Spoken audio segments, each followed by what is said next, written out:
Terima kasih pengerusi.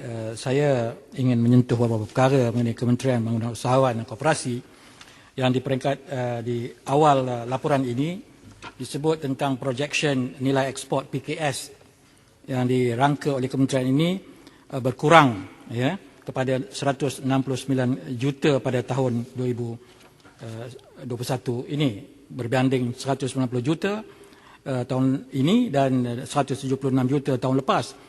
Sebagai sebuah kementerian yang dijangka akan pulih sepenuhnya pada tahun depan ini, dikaitkan pula dengan peningkatan ekonomi yang dikatakan ya lebih 7%, saya berkeyakinan bahawa projection ini adalah terlalu konservatif dan kita seharusnya ya memberikan satu projection yang tinggi. Dengan cara itu kita boleh meyakinkan Kementerian Keuangan untuk memberikan peruntukan yang lebih besar kepada kementerian ini berbanding dengan 500 juta lebih. Sebuah kementerian yang mengendalikan 14,000 koperasi, 900,000 syarikat-syarikat kecil dan sederhana yang berdaftar dengan kerajaan.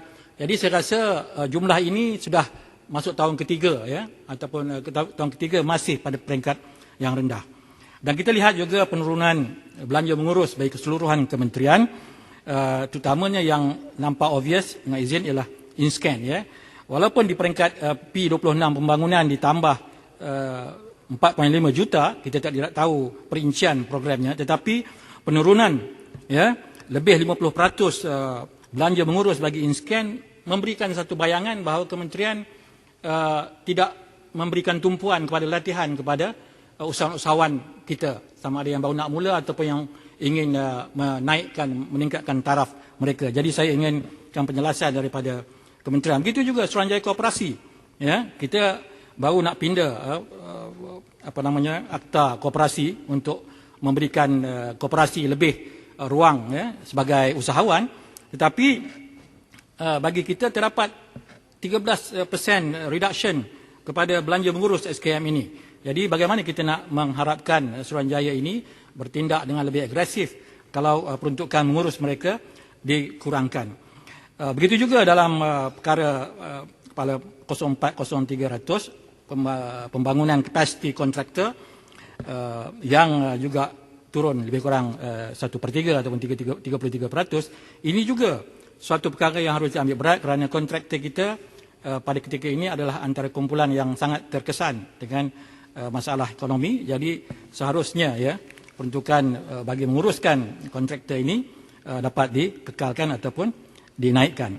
Soalan yang sama juga dibangkitkan oleh rakan-rakan saya tadi mengenai menaik taraf pusat pemulihan bencana ya yang kita tidak pasti kaitan dengan kementerian ini, tapi saya memandang dari sudut yang positifnya kerana di Tunjung di Kota Baru Kelantan ada program pembangunan untuk usahawan-usahawan yang terganggu kerana banjir besar 2014.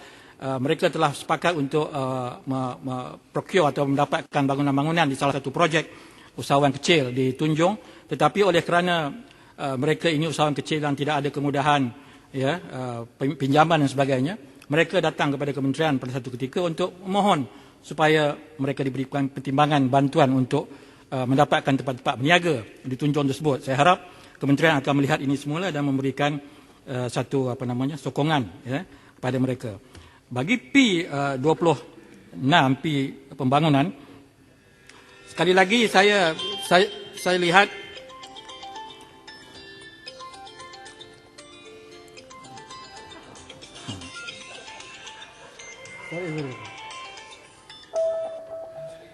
injury time ya.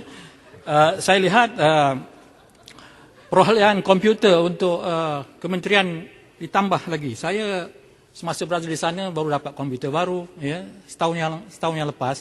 Jadi saya menganggap, saya menjangka bahawa urusan pengkomputeran ini bukan suatu yang utama yang harus mendapatkan satu peruntukan besar. Yang baru pun masih lagi boleh digunakan. Jadi saya harap dipertimbangkan untuk divire kepada program-program yang lain ya.